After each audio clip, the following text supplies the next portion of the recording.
for the bare knuckle, Mohawk Esteban Rodriguez, and Eric Lozano. A couple of tough, like, you know what I mean? They're tough. Esteban's he's tall, long, rangy, and he fights. And speaking of Michigan, how cool is it having Cody Brundage on this card? You both used to fight for Lights Out Fighting or Lights Out Promotion. Have you spoken to him this week?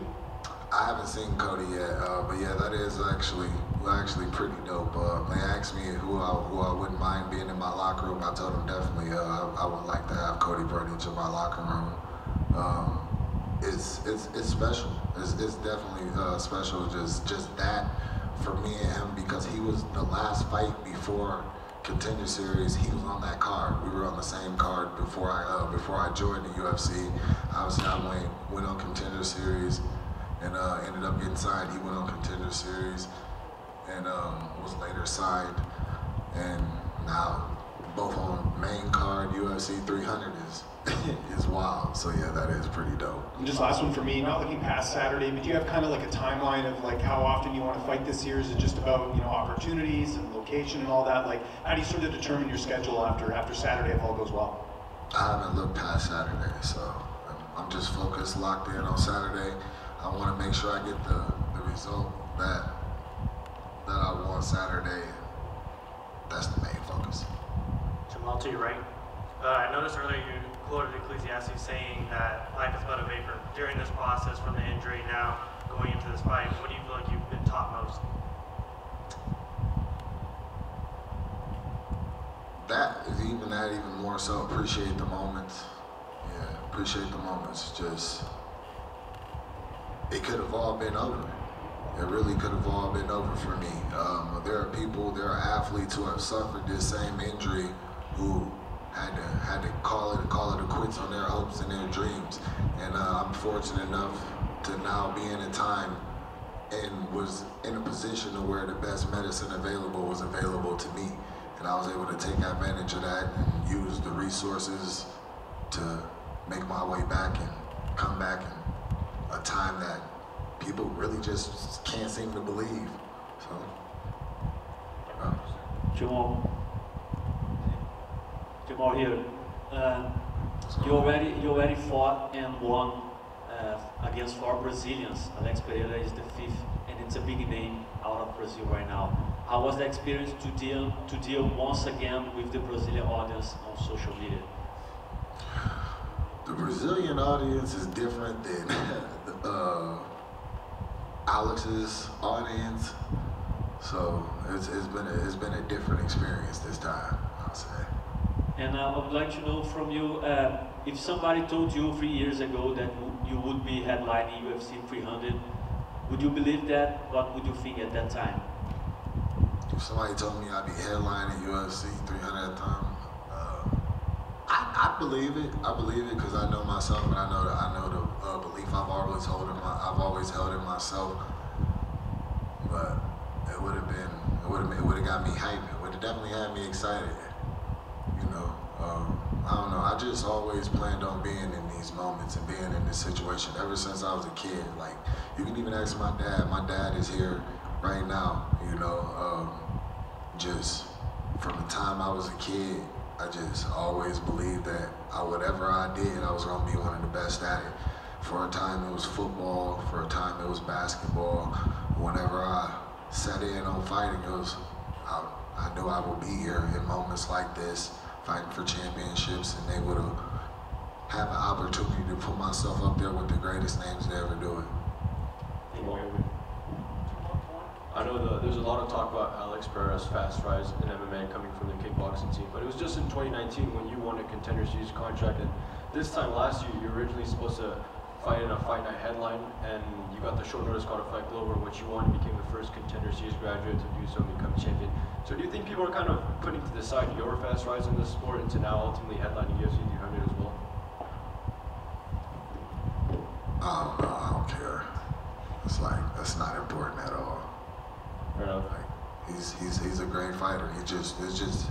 That was his opportunity to show his greatness. His opportunity came fast, and he stepped up to the occasion, and that's good on him, you know. And I feel I've done the same with the opportunities that I've been given. So this is just that next opportunity. Yeah, I was just mentioning because you also went up through a fast rise, but that image when you and Alex were looking at each other after beat Glover went around in the lead up to this fight, did you ever imagine that that would be the root of such a thing like a UFC 300 main event? No, because it was just a handshake. He was over shaking my corner's hand. I went over and shook his corner's hand. So that's pretty much what that was. But I did see that he could possibly be an opponent in the future, and I was excited for it. I wanted him to win. When I got hurt and I had to give up the belt, it was like, all right, what's the best course? What's the best that can happen now? Because somebody else is gonna win the belt. Who better than Alex to win the belt?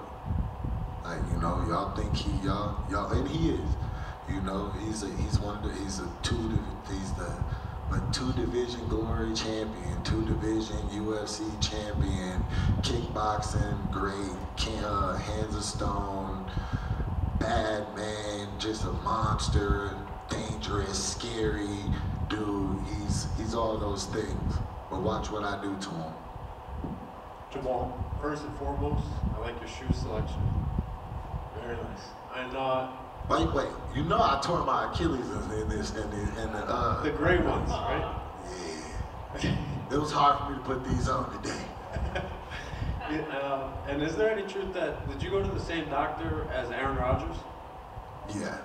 Well, Aaron Rodgers went to the same doctor as me. Did you guys, you mentioned that you played football, did you guys have any conversations, you and Aaron? I know he's a big MMA fan. No, I've never met Aaron, so I never talked to him or anything like that. No. Gotcha. The Jets could use somebody like you to catch the ball. But speaking of quarterbacks and Super Bowl, like UFC 300 is kind of like a Super Bowl, big time. It's going to be a lot of focus on you. On one of your fights on the walkouts, I heard the commentators talking about your calmness and your coolness. Do you believe that you have that clutch, the attribute, the trait that you can just come through in the biggest moments? Yeah, that's something I just know. I just trust myself. That's one of the biggest things that I hang my hat on, is the fact that I know that just naturally I show up. It's who I am. It's what I do.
or even on the pay-per-view on London, on Europe. I was expecting that because that would make sense.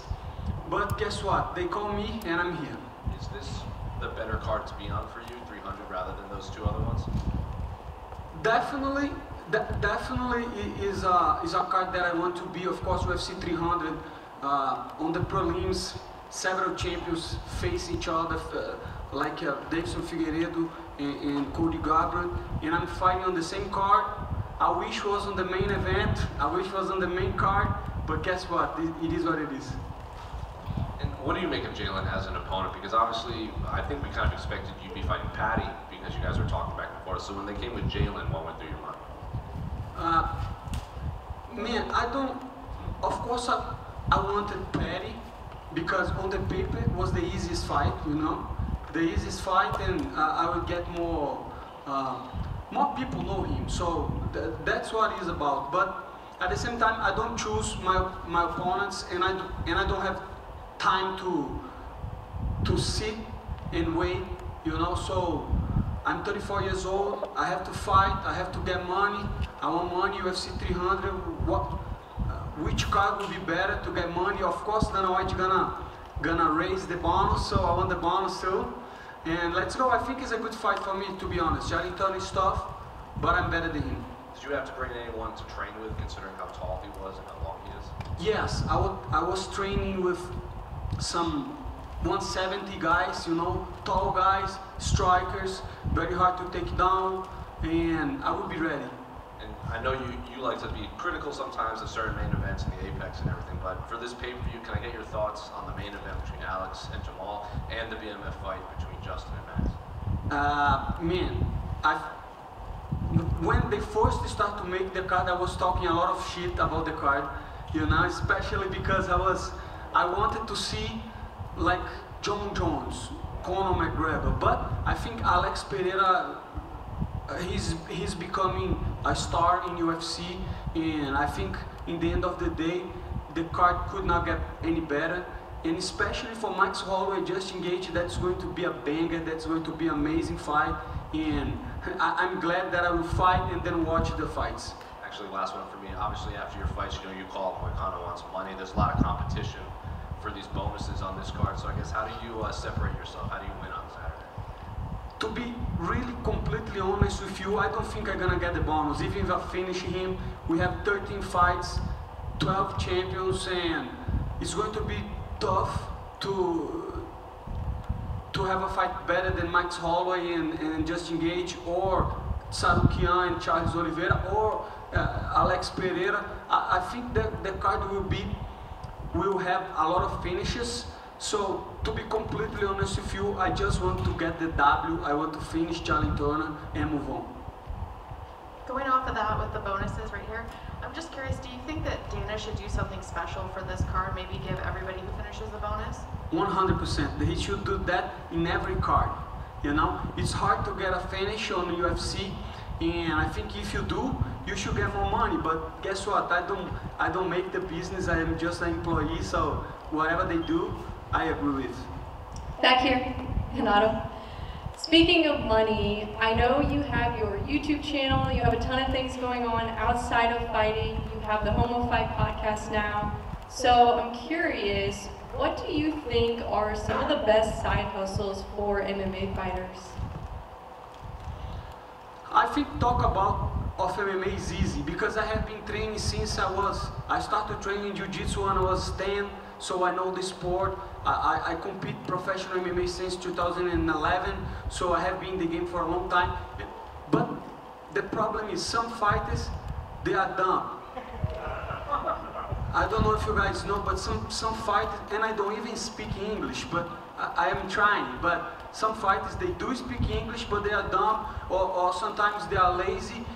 But guess what? We don't have much time on this game.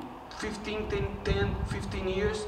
And I'm glad that you say huge shout out to my channel, Money Moicano channel, and huge shout out to the podcast, Show Me the Money. Me, Gilbert Burns, and Maddie, we're doing a great work. So if you guys want to check it out. Great podcast. But to answer you, depends on what you like to do. I like to talk shit. I like to, you know, to make some money. So what's better to do than what's better than do a podcast? Hey, Hanato, right here. You mentioned your YouTube channel, and you've really connected with a lot of fans and become a lot more popular, but I know you've also taken a liking to MMA Guru. How much have you learned from him, and how much has that sort of made up your channel? At the beginning, I didn't know MMA Guru. I wasn't on the Twitch, tried to stream in some games, especially because I got injured, my knee was hurt, and then everybody on the chat was saying, hey, you have to see MMA Guru react to a video, and then I watched a video of him live talking about MMA, and I did my point, and I called him several words, and then after that I started to watch his content, and then I moved to YouTube, and when I did a video about fighters, he made a shootout, like he sent people to my live and to my videos, and that helps my channel a lot. I think one thing people are not realizing that today is a new game, completely different. You see guys that don't have any background on journalism, or they just are on literally their mom's basement, but they can connect with the public, and they do a great job because they can. Imagine that we're doing this press conference right now, and now you guys have to edit and have to work, and that's very hard. But for a guy on YouTube, he just take the video and talk shit about you know, fighters and give his opinion. So I think YouTube is going to get much more popular in the next couple years. And to be completely honest, he's doing a great job. You like him or not, everybody's talking about him. Is that something you'd want to do after your career's done, is do that full time, is just do YouTube commentary? I want money. If I make money on YouTube, that's good. If not, I will try something else. But of course, I like to talk about MMA. It's easy for me to do the videos. I like to connect with the fans. I like the fans, like you say, recognize me a little bit more. And I think it's a good situation. And just last one for me, I went over Jalen, especially at finish. Where does that put you in the division? Because Jalen's, you know, fought some really good opponents, got some good wins. He's very good. He's very good. But I will beat him on Saturday, and I will be on the top 10. And then we'll see. We'll see. I don't have an opponent in mind right now, but definitely I want to fight somebody on the top 10. I want to get closer to the title, and I want more money. Hanato, right over here. Hanato, big press conference tomorrow. A lot of fans love listening to you talk. Do you have anything special planned when you get on the mic tomorrow? Not really. I never try to plan anything, you know. I have my principles. I have something that sometimes I want to talk about, and what I want to talk about, maybe tomorrow, maybe on the fight day, is you have to get ownership of your life, because back in the day I used to blame other people for my faults. You know, I used to give excuses for everything. Nowadays this has changed my life, to be accountable of my actions. You know, if I do something go wrong, that's my problem. If I do something go right, that's my actions too. So I wish people nowadays would care more about the accountability. I think that's my message. And then one more question to talk about what Reapy brought up. You have your podcast, Show Me the Money, with Matt and Gilbert. Can you talk a little bit about what you guys do talk about?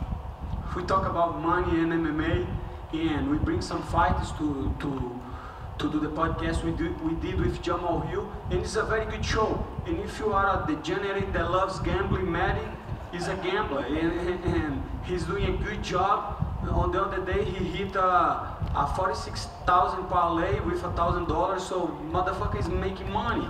And if you like to your opinions about that, watch the show. It's a very good show, and like the first video, we got almost 30K views like on the first video, and I think this podcast will be one of the biggest podcasts in MMA.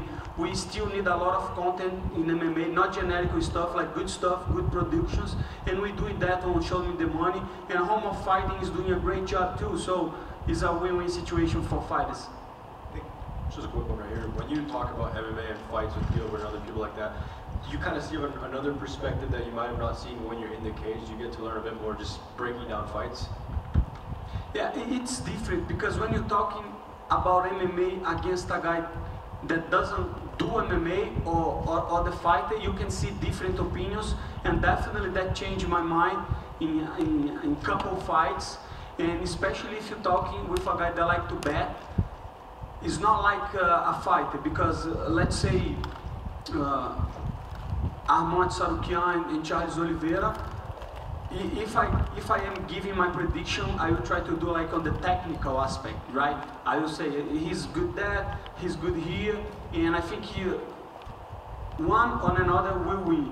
But when the guy likes to bet, he do like props and finishes on the second round and crazy stuff that I don't like. So just remember, I don't bet. You know, I just go to the podcast and I gave my opinion about fight. Thank you so much.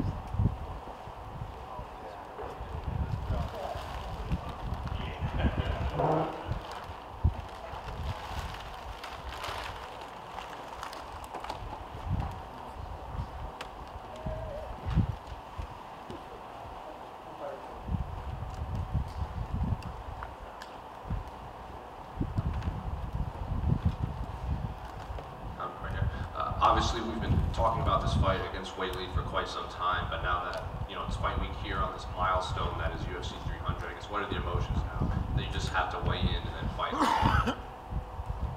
你跟韦利这场比赛，其实之前大家已经讨论过很久了，那么最终成型在这场 UFC 300的比赛。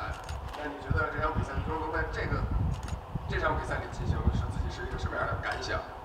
我觉得这是我的第一场 UFC 的挑战冠军的比赛，而且我跟张网丽打，这个时间和地点都是最完美的，也是 UFC 300，太完美了。This is my first title fight versus Weili in Las Vegas, UFC 300. The opponent, timing, location, everything's perfect. Kind of going off of that, I think a lot of people expected maybe you to fight on that Shanghai card when they had originally announced it, but was UFC 300 kind of always the original date that they had told you? 虽然大家之前可能有猜测你跟韦利的比赛或者你的接下来的比赛会在 UFC 的上海站比赛，但是最终是在 UFC 300比赛。但你其实一直以来，你这个比赛就是你自己锁定的目标就是想打这个 UFC 300吗？我没有锁定过目标，就是我没有锁定过目标去打 UFC 300，正好这个时机啊，天时地利人和，能翻译吗？都刚刚好，所以说，对，这个是完美的。No, actually, I never lock my goal or upcoming fight on any location or date or like UFC 300, but we just get here. I have good timing, perfect timing. Yeah, so we just make it happen.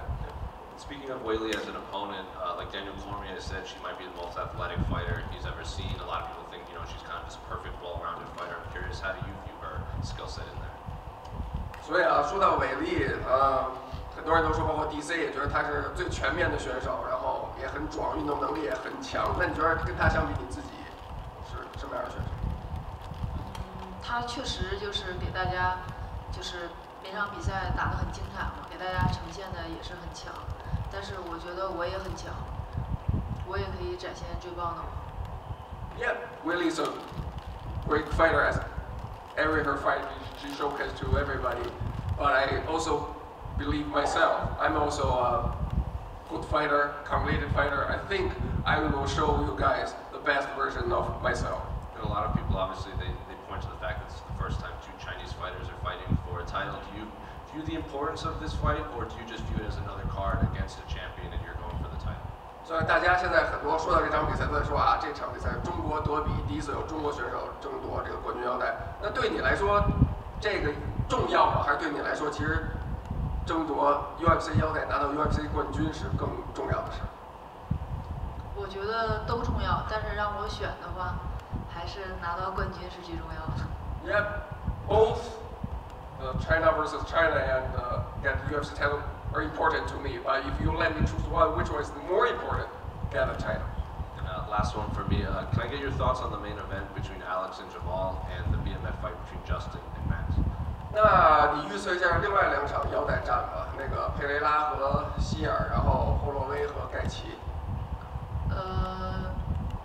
盖奇和霍洛威的话，我喜欢盖奇，他的打拳我特别喜欢。完了，我选盖奇。完了，还有佩雷拉。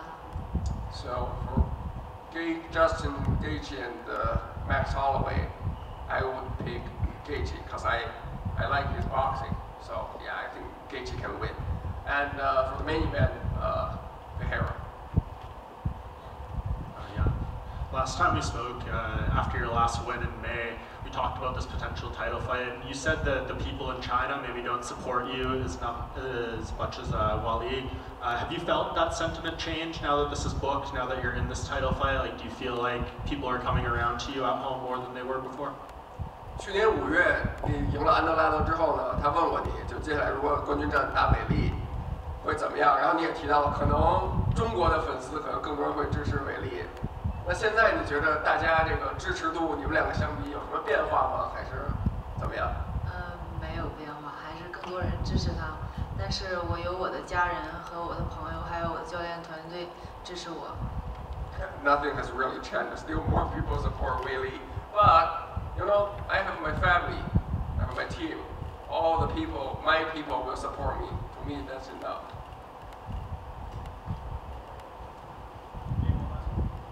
Jan, I was wondering last year, what was it like training with the LA Rams? 他说你之前是去那个洛杉矶公羊那橄榄球队跟他们。Yes.